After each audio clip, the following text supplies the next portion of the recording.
Greetings, Otaku Faithful. Thank you for joining me again this week. Once again, it's Larry Williams, OAW Commander-in-Chief, and I'm back. That's right, I'm back after my brief one-week hiatus to bring you all my review of last week's episode, as well as this week's episode of Game of Thrones. That's right, we're doubling it up this week. 2 reviews for the price of 1 right here on Otaku Assemble. Weekly. As always, I'm here to bring you the latest in this week's Game of Thrones episode review. Now, before I jump into this review, I want to let you all know what happened last week. First off, I decided to go ahead and take a much-needed vacation, or as my cousin referred to it, a sabbatical. Never been on a sabbatical before, but apparently, according to her, I took a 1-week sabbatical, and I went completely off the grid. No internet, no... Hell, I even left my laptop at home, which all of my family thought was weird. Am I that attached to my laptop? Anywho, but went completely off the grid. If I didn't need my cell phone, I would have left that too. And by the time I came back Thursday afternoon, when I was online, I saw a lot of you all sent me good well wishes. You all really gave a shit about my well-being, and I appreciate that. So to all of you all who sent me those messages, thank you so much. For those of you who didn't, not that you didn't care. Okay, you know what? Scratch that. But I do want to go ahead and address my haters. For my haters who especially didn't send me anything, you all know what you can do with yourselves. So anywho, now let's jump into this review. And this review is going to be a little bit different because I'm going to be tackling 2 episodes. However, I'm going to be tackling them all at once. This is what I mean. And pay attention because I need to set the foundation so you all can follow where I'm going with this. Okay, instead of reviewing episode 6, The Old Gods and the New, right? And then reviewing episode 7, A Man Without Honor, what I'm going to do is I'm actually going to discuss both the episodes at once. I'm going to tackle all the topics I want to talk about as they pertain to each character that I want to talk about, and I'll reference what happened last week and then what happened this week. That's how I'll tackle it. Cool? Alright, let's get on with this show. So, first thing I want to talk about is what happened in Winterfell in the past 2 episodes. I know a lot of you all asked, Larry, why didn't you talk about, Theon and Bran in my episode 5 review? I'll tell you why. What point does it make for me to talk about events before they happen? The confrontation in Winterfell had not come to blows as of episode 5. They were building up for it.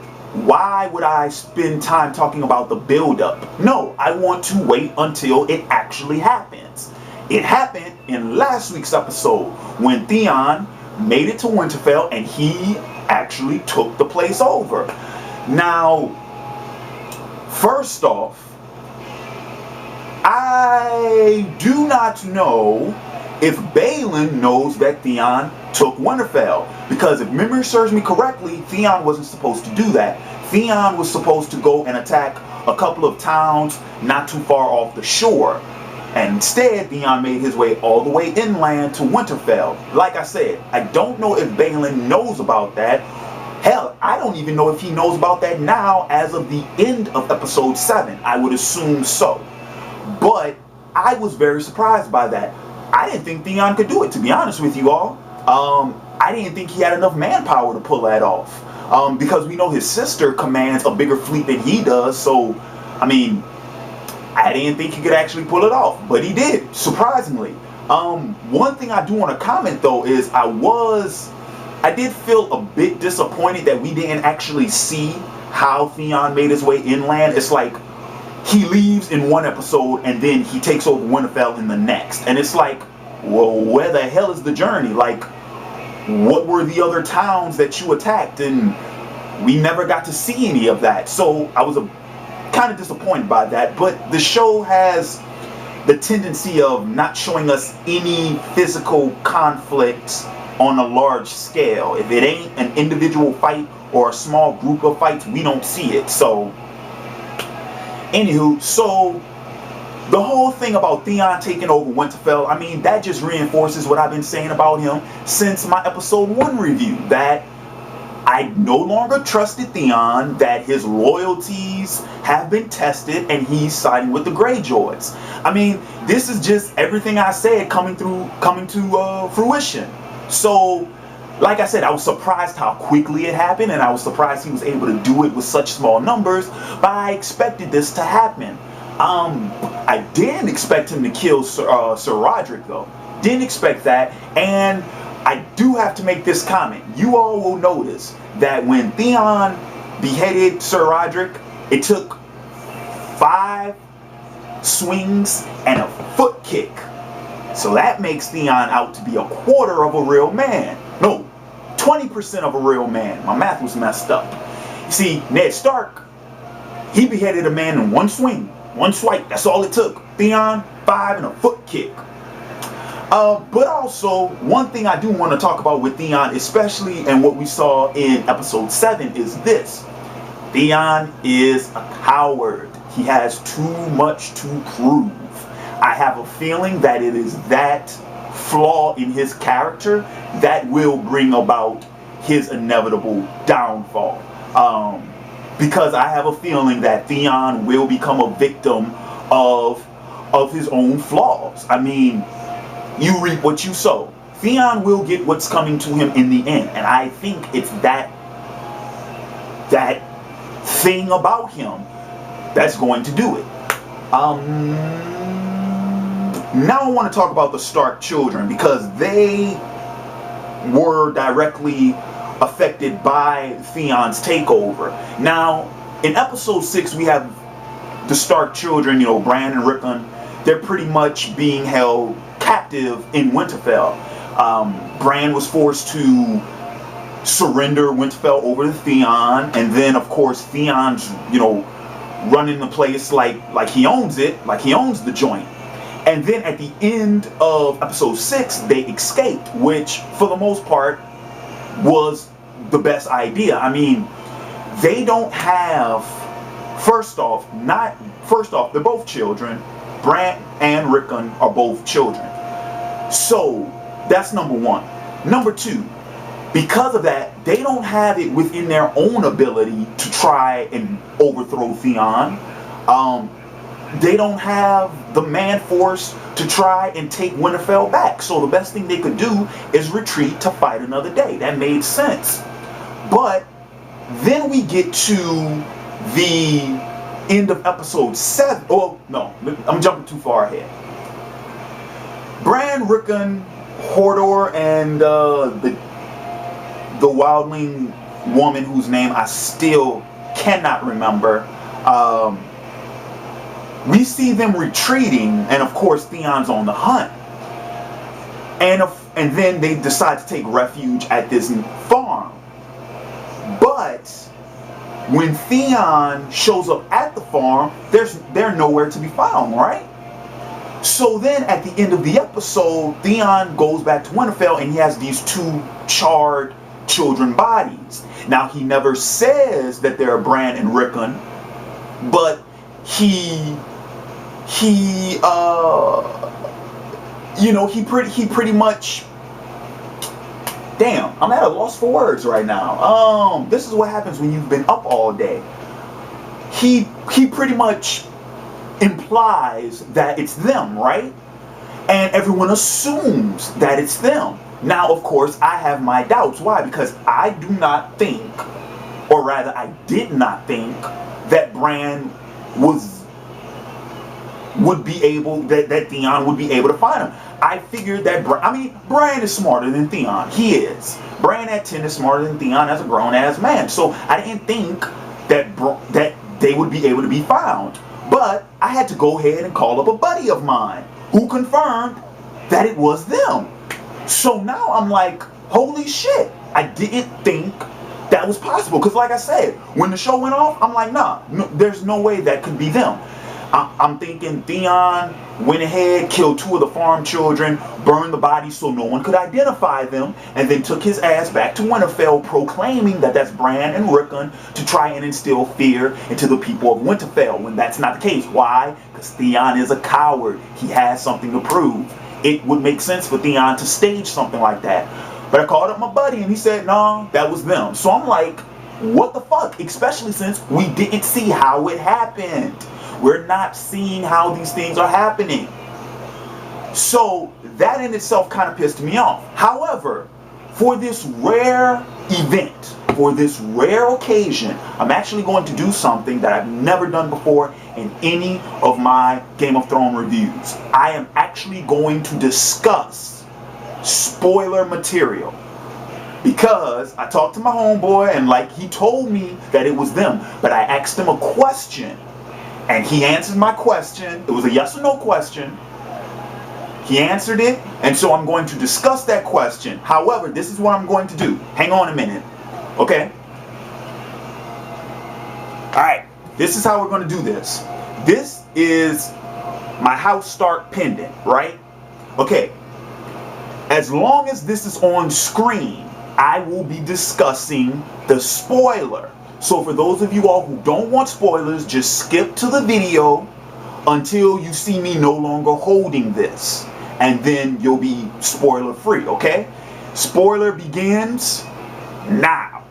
So I'm talking with my buddy and I asked him 2 questions. Number 1, was that Bran and Rickon's bodies that were actually burnt and that were hanging? And he said yes. Now, that led me to assume this. I said, okay, are they coming back? Now, many of you are going to ask, Larry, why would you assume that a character, especially in this type of story where Game of Thrones has already established that it does not resurrect its own characters except for Khal Drogo, but we all know how that happened. Why would you ask, are they coming back? Why would you even think that? I'll tell you why. Regardless of how good of a writer George R.R. Martin is and how, you know, how crazy and how his plot twist may be and all that type of jazz, more often than not, and I'm not saying that George R.R. Martin does this, but more often than not, Western authors, I'm talking about authors in the Western world, adhere to they adhere to these conventions of narrative. One of the conventions of narrative is this. Why would you spend so much time developing and then building up to a significant character arc with a character, i.e. Bran, if you're just going to kill him off? You see what I'm saying? Bran has a character arc that has not yet been concluded. So why would Bran get killed off prematurely? That convention of narrative led me to ask the question, is he coming back? Why? Because his character arc isn't finished. To which case my friend said yes. And that was it. That was it. That's all the information I need to know. I know that Bran and Rickon will come back. They will return at some point in time. I don't know when. I don't know how. I hope that Bran has his legs by, you know, that he has, that he's no longer crippled, that he can actually walk again. But we will find out what happens. However, I do know that Summer and Shaggy Dog will not be joining them. They are gone. Fuck. That's all I'm saying. Fuck. You know, our direwolf count has dropped again. Fuck. Okay, so I'm losing the House Stark pendant. That is as far as this spoiler discussion will go. And so now, for those of you all who skipped to this point, now we can continue with the rest of my episode reviews. So, that's the first thing I wanted to talk about, and that was the whole Winterfell thing. The next thing I want to talk about is the Lannisters. And I'm going to include Sansa and Arya in this part of the discussion because they are surrounded by Lannisters. So, the first one I'm going to talk about, I guess, let's just go ahead and get Arya out of the way. I don't have much to say about what's been going on with Arya in the past 2 episodes. All I will comment on is this. I enjoy the banter between Arya and Tywin. I can't describe it, and I can't really put my finger on why I like it so much. But like I said, it's a cat and mouse game. It's pretty much the best way I can describe to you the banter between Tywin and Arya. The reason why I like it so much is this. You have a cat who is playing with a mouse. He is in the position of power. The mouse is in the position of the prey. You know, the cat's the predator, the mouse is the prey. The cat's in the position of power. He's comfortable, he's laxed. The mouse is in a position of, oh my God, you know, any minute that could be wrapped. Until the cat discovers that the mouse is actually a rat that carries a disease that if he feeds on it, it will kill him. That is this loose analogy I like to use when I'm talking about Tywin and Arya. You have Tywin who is in the position of power. He does not feel harmed. He's not in any type of jeopardy, where Arya is the complete opposite. But yet, her trying to conceal her identity and Tywin slowly trying to figure it out creates this type of cat and mouse game that I really do enjoy. Also, have you noticed all their conversations is very intellectual? They're not shooting the shit. They're actually talking about matters that most average people, well, okay, let me put it like this. Any uneducated person in the Game of Thrones series would not be able to carry this conversation. I mean, could you imagine Tywin trying to have this type of conversation with the fat boy? No. You see what I'm saying? This is the only type of conversation he could have with Arya because she's educated. So, I like it. I like it. Now I want to talk about Sansa because, and I'm not going to address the whole Sansa hate thing. You know, all of the backlash I got from that rant and all that. I'm not going to address that. I will say this though about the rant. Let me put it to you like this. The fact that my rant was so controversial proves it was successful. That's all I'm going to say. That's all I'm going to say. It was successful. It did its job. But I do want to comment about Sansa because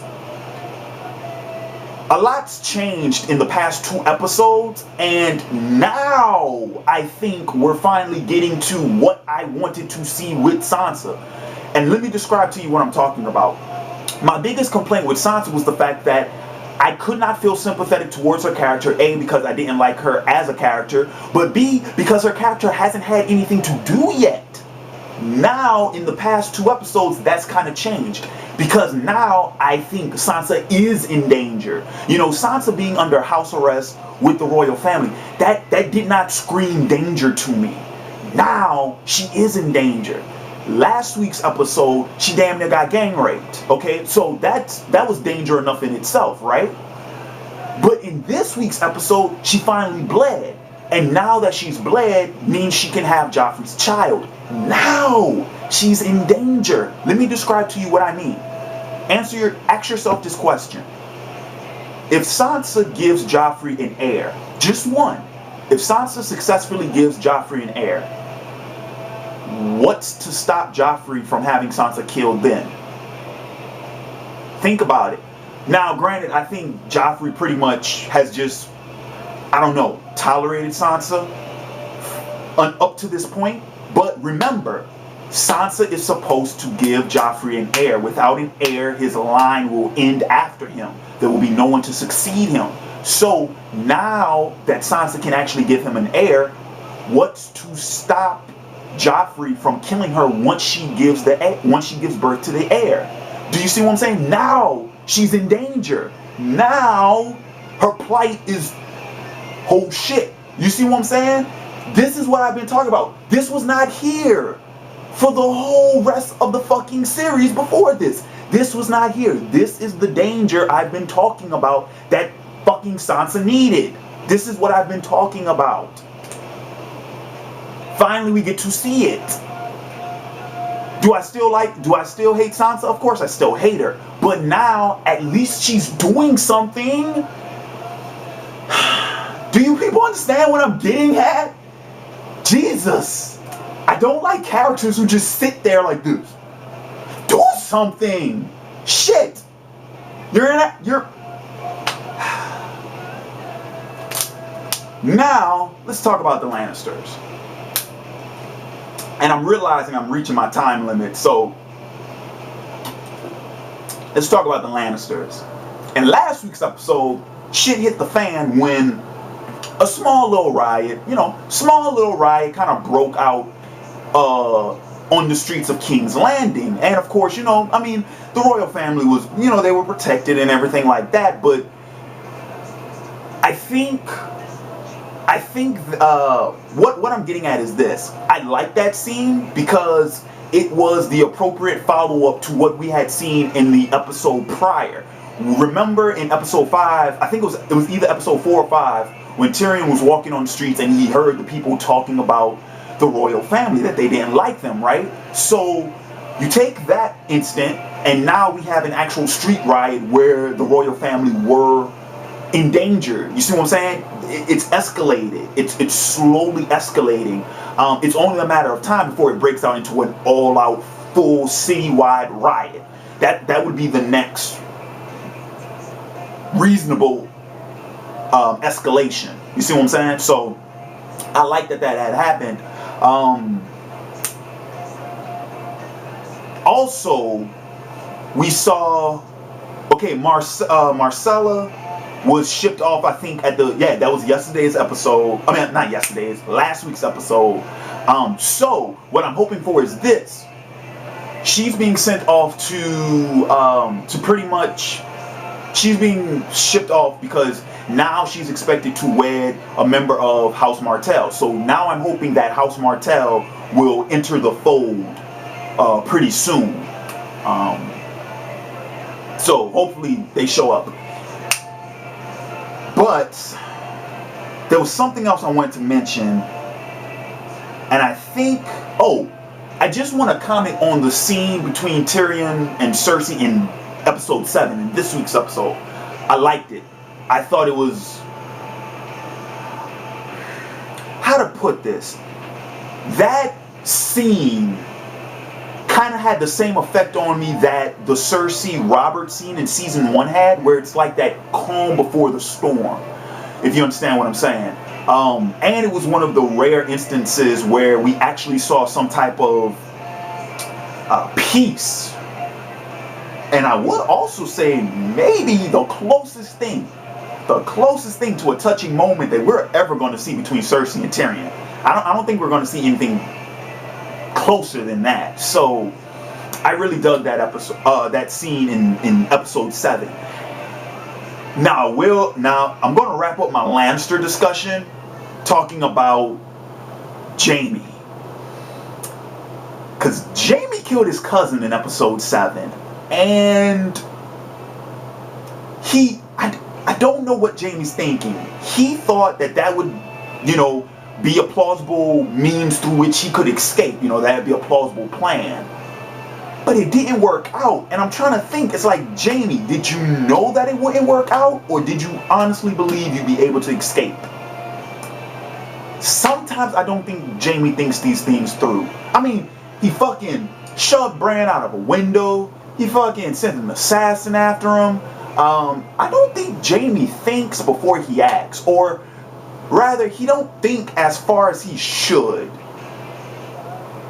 Life is a game of chess. It is not a game of checkers, my friend.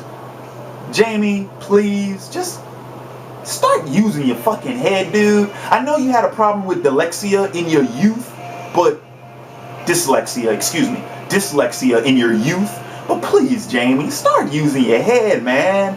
What the fuck was that about? That was just completely and utterly futile. What the fuck were you doing, Jaime? Do you want to live?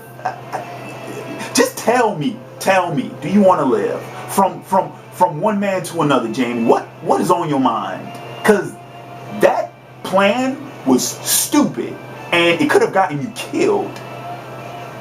Just saying. Okay. I'm pretty much done talking about the Lannisters. Jesus. The little blonde-head bastards.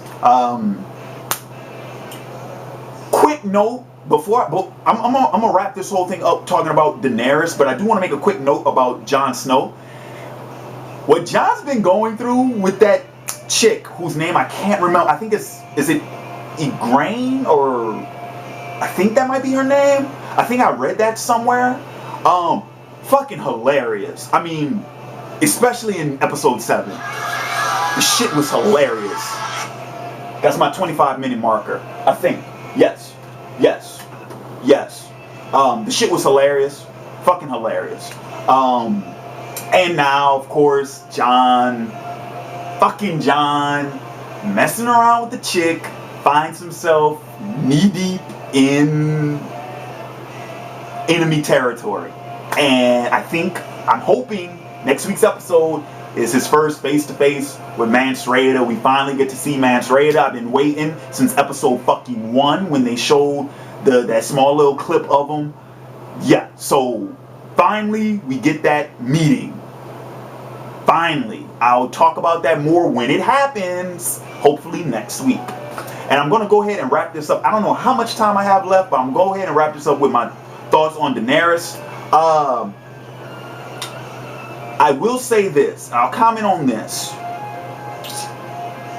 I don't blame Daenerys for acting the way she's acting now and thinking the way she's thinking, because let's face it, she trusted Doxus, and it seems like he's kind of, I don't want to say he's betrayed her trust, but he purposely